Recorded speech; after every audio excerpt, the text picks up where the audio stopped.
राम राम। आप देख रहे हैं प्रदेश का नंबर 1 और सबसे भरोसेमंद news channel India news Haryana और मैं हूं आपके साथ आयुष।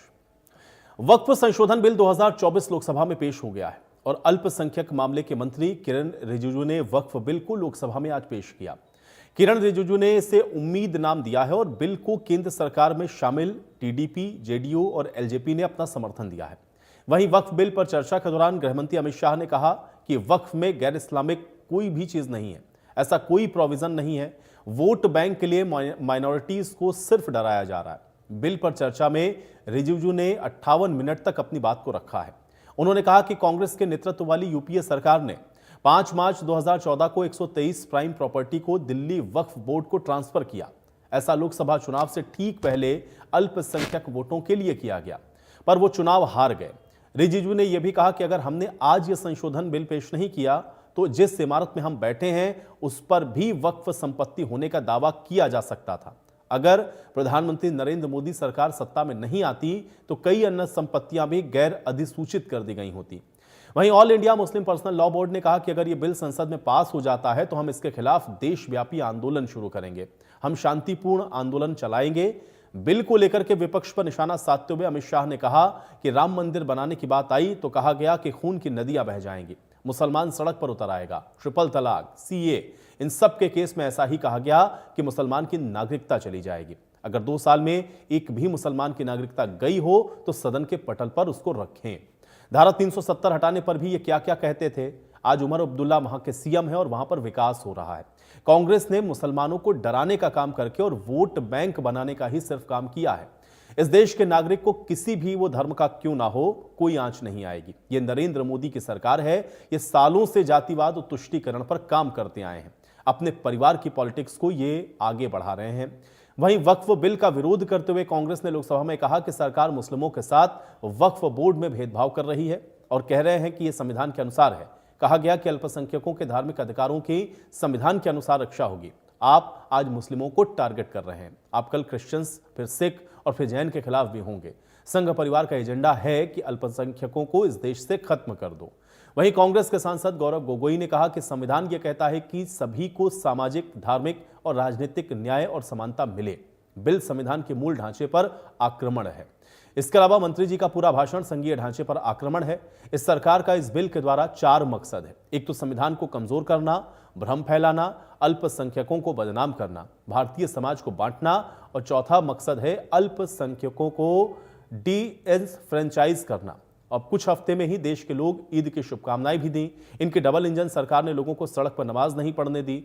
तो आज हम भी इस मुद्दे पर बहस करेंगे, लेकिन उसके पहले सवाल है। सवाल यह है कि वक्फ बिल पर घमासान से किसे नफा और किसे नुकसान है और क्या वक्फ बिल देश की सियासत तय करेगा।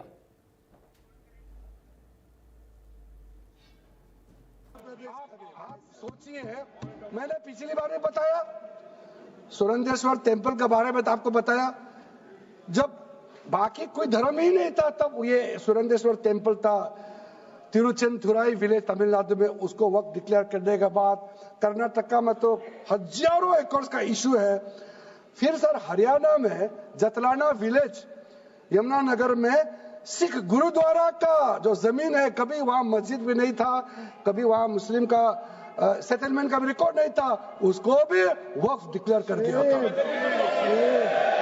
उसी प्रकार से केरला का मुनम्बम का जो इशू है वो तो अभी सब जान ही रहा है कि 600 क्रिश्चियन फैमिलीज का जो जमीन को वक्फ बोर्ड ने वक्फ डिक्लेयर कर दिया है। नियम होने चाहिए। संविधान के अनुसार जब नियम प्रक्रिया होगी तो किसी को कोई दिक्कत नहीं आएगी।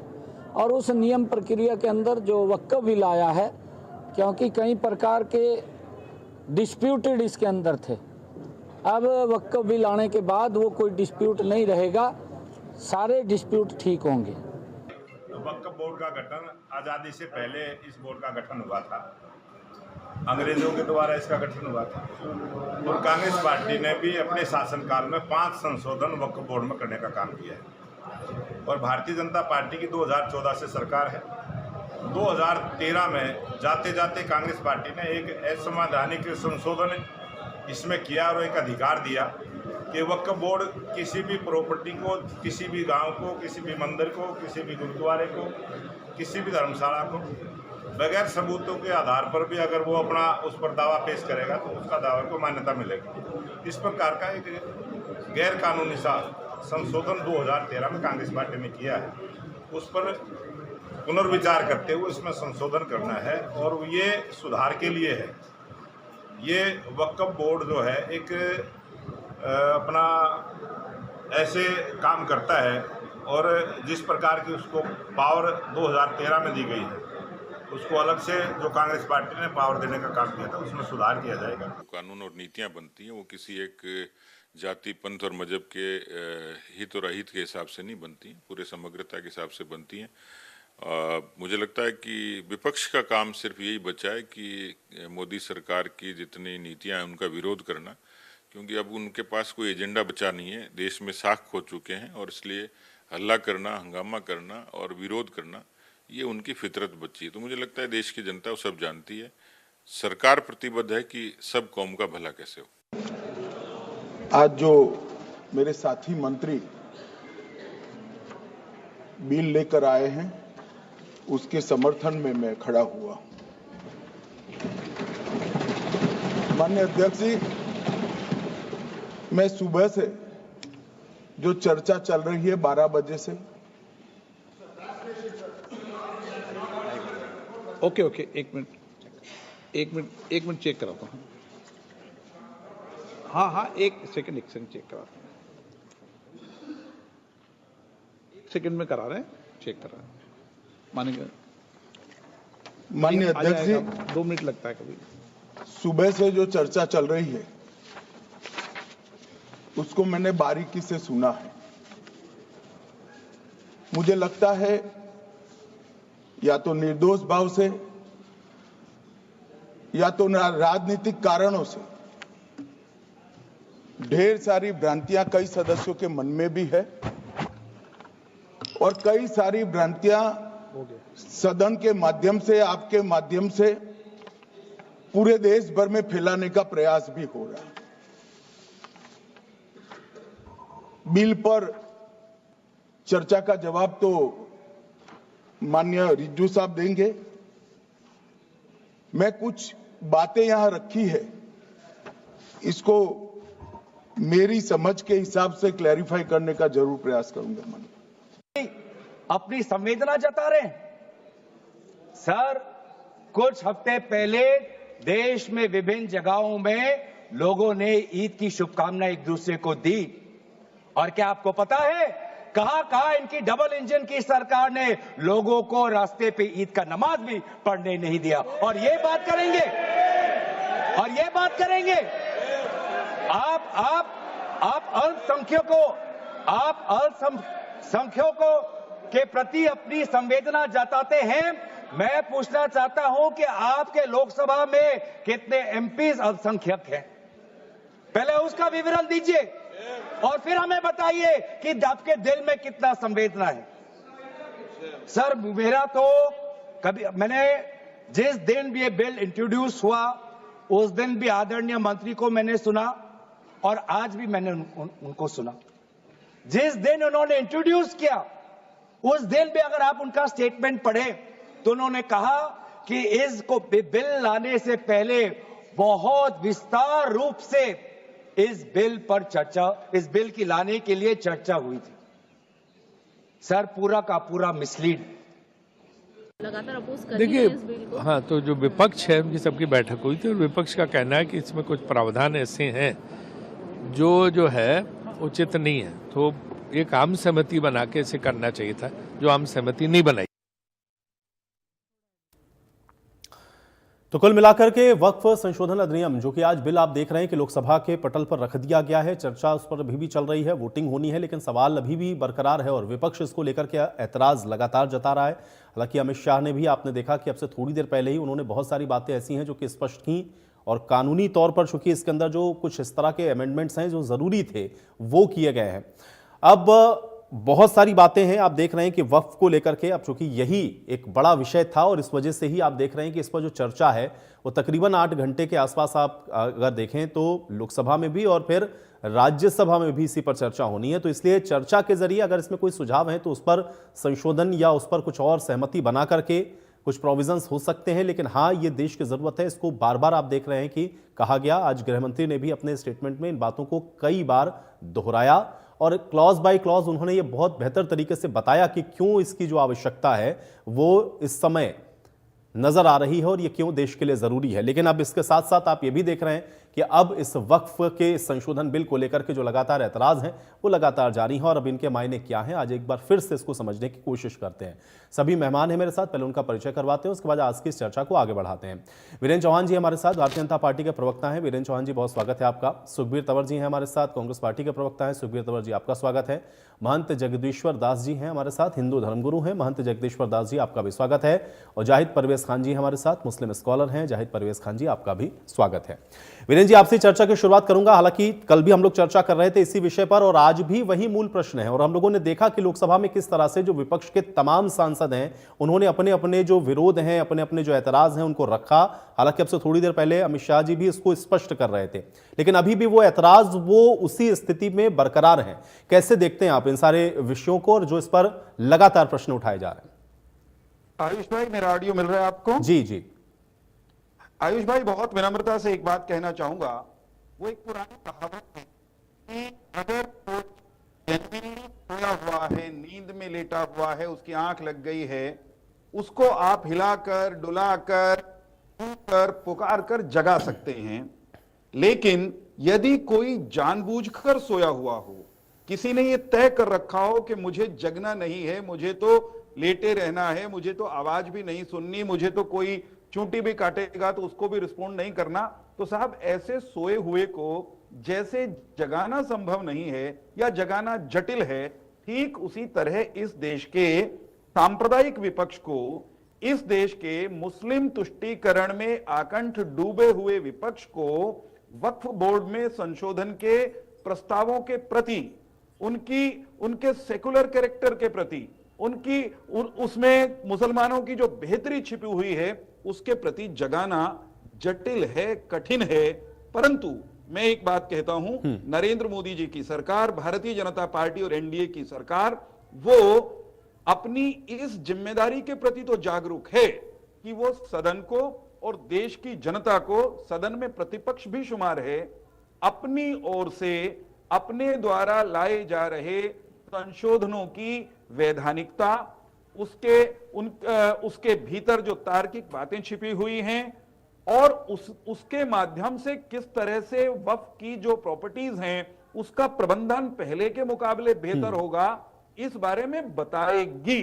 सरकार बता रही है। आज सदन में गृहमंत्री जी तक, अनेक सरकार के पक्ष के वक्ताओं ने अपनी बात कही इस बिल पर। और उससे पहले हमने जब ये संशोधन किया, संशोधन का प्रस्ताव लाए हम, ये बिल आया पार्लियामेंट में, तो जेपीसी के पास इसको भेजे जाने की बात स्वीकार करके भी सरकार ने यही मंशा जताई थी कि प्रतिपक्ष को जो कहना है आइए कहिए।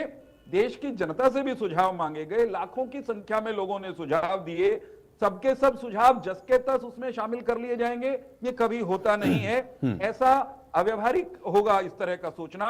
परंतु सदन में आज विधिवत बिल के प्रस्तुत करने से पहले जेपीसी में सबको सुना गया, उसके अलावा भी अनेक माध्यमों से इस बिल को लेकर, इस प्रस्तावित कानून को लेकर लोगों की राय वो आमंत्रित की गई और अंततोगत्वा आज बिल प्रस्तुत हो गया। उसमें भारत की संसद उस पर चर्चा कर रही है। मैं तो केवल एक बात कहना चाहता हूं, जो हम पर ये आरोप लगा रहे हैं कि हमने मशविरा नहीं किया, मैं उनसे पूछना चाहता हूं कि क्या ये वही लोग नहीं हैं जिन्होंने 1991 में एक कानून बना दिया कि इस देश का कोई हिंदू 1947 से पहले छीने गए, दबा लिए गए, तोड़ दिए गए अपने किसी धर्म स्थान पर दावा नहीं ठोक पाएगा? क्या इन्होंने हिंदू समाज से, हिंदू संगठनों से मशविरा करके किया था, जिन्होंने खुद एक तरफा कानून बनाए, जिन्होंने 1995 में वक्फ के कानून में संशोधन करते हुए यह भी प्रावधान कर दिया कि वो आपके सिर पर हाथ रख दें तो आप भी वक्फ की प्रॉपर्टी, और मेरे कंधे पर हाथ रख दें तो मेरी अस्थियां तक वक्फ की प्रॉपर्टी, वो सारी इस्लाम के काम आएंगी, मुसलमान के काम आएंगी, अल्लाह की हो जाएंगी। इस तरह के ड्रैकोनियन, इस तरह के गैर लोकतांत्रिक प्रावधान इन्होंने किए थे जब कांग्रेस पार्टी ने। इन्होंने आपसे सलाह की थी क्या, मुझसे सलाह की थी क्या, भारतीय जनता पार्टी के मशवरे, विपक्ष की राय को दिया था क्या? तो जिन्होंने डेमोक्रेटिकली, बस 2 वाक्य, जिन्होंने डेमोक्रेटिकली एक ड्रैकोनियन कानून को, एक भेदभावपूर्ण कानून को बदलने के लिए एक प्रक्रिया प्रारंभ करी, उनके विरुद्ध तो चिल्ला रहे हैं और अपने गिरेबान में पल भर के लिए नहीं झांक रहे हैं, पल भर के लिए नहीं देख रहे हैं कि ये एक तरफा कानून था, ये हिंदू विरोधी कानून था, ये मुस्लिम विरोधी कानून भी था, क्योंकि इस कानून के चलते मुस्लिम वक्फ बोर्ड की जो प्रॉपर्टीज हैं उनका जमकर दुरुपयोग हुआ है, डाके डले हैं, चोरी की गई है। आप ये कह रहे हैं कि जो गलतियां थी उसको सुधारने का काम हो रहा है। 1 मिनट, तंवर साहब, तंवर साहब जवाब दीजिए। आयुष, आज भारत के संसद लोकसभा में जो वक्फ संशोधन बिल पेश हुआ है उस पर अभी सदन में चर्चा चल रही है और इसका अध्ययन किया है और अभी भी करेंगे, राज्यसभा का भी विषय आएगा। और भारतीय राष्ट्रीय कांग्रेस अपनी संवैधानिक जिम्मेदारी जो प्रतिपक्ष की है उसका पूरा निर्वहन अतीत में भी किया है और आगे भी करेगी। इसके अलावा जिस प्रकार से आज मैंने भी सारा दिन अलग अलग नेताओं के भी और जो विशेषज्ञ उनके विचार सुने हैं, निरंतर भारतीय जनता पार्टी ने सच्चर कमेटी की रिपोर्ट को पानी पी पी के कोसा है और आज वही भारतीय जनता पार्टी सच्चर कमेटी को ही कोट कर रही है। तो या तो ये उस वक्त गलत है या आज गलत है। इसके अलावा एक भ्रम फैलाने का प्रयास किया जा रहा है पूरे देश में कि ये जो जमीन है ये लूट रहे हैं, पता नहीं कैसे कैसे आरोप प्रत्यारोप भारतीय जनता पार्टी के लोग लगा रहे हैं। मैं आपको धरातल की सच्चाई बताता हूँ। मैं गुड़गांव से आता हूँ। हमारे गुड़गांव में और गुड़गांव के सोना में, पटौदी में, फरूख नगर में वक्फ बोर्ड की काफी प्रॉपर्टी है और मैं दावे से कहता हूँ और वीरेंद्र जी जांच करा लेंगे, 95% से ज्यादा जो वक्फ की प्रॉपर्टीज हैं उन पे हिंदू अपना व्यापार कर रहे हैं और कृषि कर रहे हैं। और करा लेना बाद में अपने हिसाब से इसका अगर कहीं भी कोई गलती हो तो। इसके अलावा जो असंवैधानिक बताने का निरंतर प्रयास कर रहे हैं कांग्रेस, जो बिल इंट्रोड्यूस किया था 2013 में, मैं इनकी याददाश्त के लिए बता दूं 2013 में सुषमा स्वराज जी ने उस बिल का समर्थन किया था। तो या तो भारतीय जनता पार्टी उस वक्त गलत थी या फिर आज ये झूठ बोलने का प्रयास कर रहे हैं। मेरा कहना ये, अभी इन्होंने ये एक बात और कही कि हमने बहुत सुझाव माने और खुद ही ये भी कह दिया कि उनको इसमें शामिल करना व्यवहारिक नहीं है। मेरा सवाल ये है आयुष, नहीं सारे सुझाव उन्होंने कहे, सुझाव तो लिए ही गए हैं ना, सुझाव तो सबके शामिल किए गए, बट ये नहीं हो पाएगा ना कि सारे सुझाव जो दिए गए उसको एज इट इज शामिल कर लिया। उन्होंने खुद ही मान लिया। नहीं वो बात तो बिल्कुल ठीक है भाई, जो सुझाव दिए गए उसमें से जो व्यवहारिक थे उनको शामिल किया गया। अरे मान लिया ना, विपक्ष ने जेपीसी में 44 मुद्दे उठाए, एक भी नहीं माना, और जो इनके पक्ष के लोग थे उनके 14 के 14 मान लिए। ये कौन सी लोकतांत्रिक व्यवस्था है? निश्चित तौर पे भारतीय जनता पार्टी की केंद्र की सरकार राष्ट्र में और प्रदेश में जो व्याप्त ज्वलनशील समस्याएं हैं उनसे इस राष्ट्र और प्रदेश का ध्यान भंग करने के लिए इसमें कमर तोड़ महंगाई और कितना डीए दिया, मात्र 2%। और जिस प्रकार चलिए आप ये कह रहे हैं कि सिर्फ और सिर्फ डिस्ट्रैक्ट करने के लिए बेरोजगारी है, ठीक है, क्रियाकलाप, चलिए ठीक है, नहीं मैंने उसको समाप्त कर दिया ना। आप ये कह रहे हैं कि डिस्ट्रैक्ट करने के लिए ये बिल्कुल इंट्रोड्यूस करें, निश्चित तौर पे ठीक है, जो हमारी संवैधानिक जिम्मेदारी, देखिए क्लॉज बाय क्लॉज उसका मुझे लगता है कि एक एक करके उसका स्पष्टीकरण होना चाहिए ना। 1 मिनट, अब जाहिद जी, ठीक है, नहीं ठीक है, वो विपक्ष का काम है, आप बताइए उसमें क्या खामियां हैं। जाहिद जी, ये जो बिल आ रहा है इसको कैसे देखते हैं? क्या ये मुस्लिमों के हित में है या उनके अगेंस्ट है, या जो चर्चा हो रही है क्या मायने हैं इसके? तो मैं तो ये समझता हूं कि सिर्फ मुल्क को गुमराह करने के लिए इस किस्म की हरकतें की जाती हैं। क्योंकि जब से भारतीय जनता पार्टी की सरकार है 10 साल से, उनके पास कोई ऐसा खास मुद्दा नहीं है जिसको हम बता सकें। उन्होंने बहुत से वादे किए थे, हम 100 सिटी बनाएंगे, ये बनाएंगे, वो बनाएंगे, 2 करोड़ नौकरियां देंगे। उस तरफ इनका कभी गौर नहीं गया, ना उस पर कोई डिबेट करते हैं, ना आप लोग ही करते हैं इस पर डिबेट। मैं आपसे भी कहूंगा, लेकिन हम जितनी भी डिबेट करते हैं हिंदू मुसलमान पे करते हैं, जबकि हिंदू मुसलमान हम सब भाई आपस में इस देश के नागरिक हैं। ये जो सरकारें हमें बांटने की कोशिश कर रही है ना, मैं तो ये समझता हूँ कि ये बिल ही पास नहीं होगा। जो मेरी सोच है, मेरी जो सोच है कि ये बिल कतई पास नहीं होगा, ये कितने ही जोर लगा लें। हाँ, इनका तिगड़म बहुत अच्छा है, ये कुछ भी करके पास करा लेते हैं। बहुत से बिल पास कराए इन्होंने, कहीं ना कहीं ये अटकेगा, क्योंकि इसमें कोई भी सच्चाई नजर नहीं आती।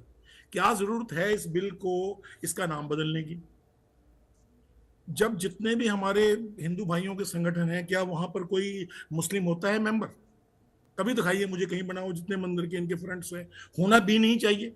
जिस चीज को हम समझते ही नहीं है, जिसको हम उनके धर्म के मामले में हमें उतना ज्ञान ही नहीं है, हम उनको वहां क्या सलाह देंगे?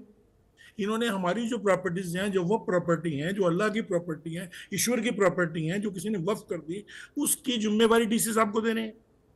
डीसी साहब चाहे तो उस जिम्मेवारी को अपनी मर्जी से कुर्द कर सकता है। ऐसा क्यों कर रहे हैं ये? इनकी करनी में ही, इनकी सोच में ही एक अजीब सा लोचा है कि क्यों देश को और बहुत सी बातों की जरूरत है। और अभी हमारे सुखबीर जी ने एक बड़ा तगड़ा जवाब दिया कि खुद ही मान लिया है डॉक्टर साहब ने कि वो उनके भी दोनों बातें क्या कि जितने लेटर लोगों ने दिए हैं, जितने लोगों ने अपील की है, उसको मतलब जरूरत ही नहीं लेने की, फिर क्यों लिए अपील लें? करोड़ों के हिसाब से लोगों ने कहा कि ये गलत है, ये नहीं होना चाहिए। फिर साहब 1 मिनट लूंगा मैं आपका।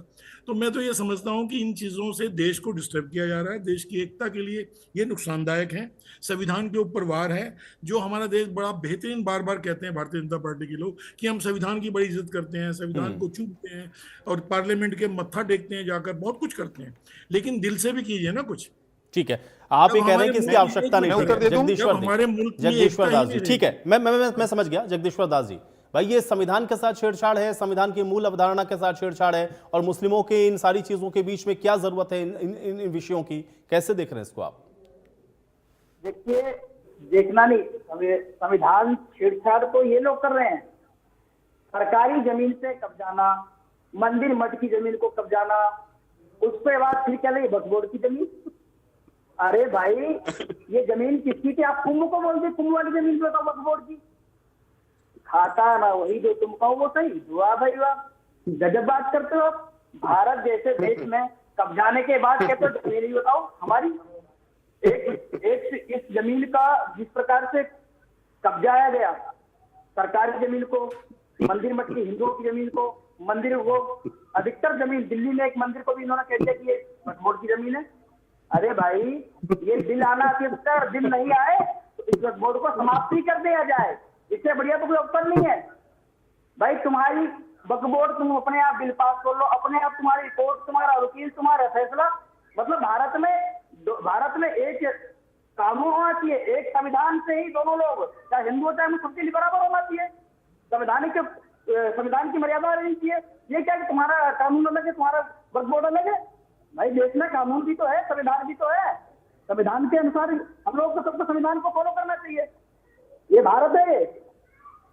अब तक जो था वो हो गया। विपक्ष, पहले पूर्व की सरकारों ने बहुत अत्याचार किया, बहुत कब्जा करवा के बहुत उसमें आनंद लिया, बहुत जमीनों पे लफड़ा कराया।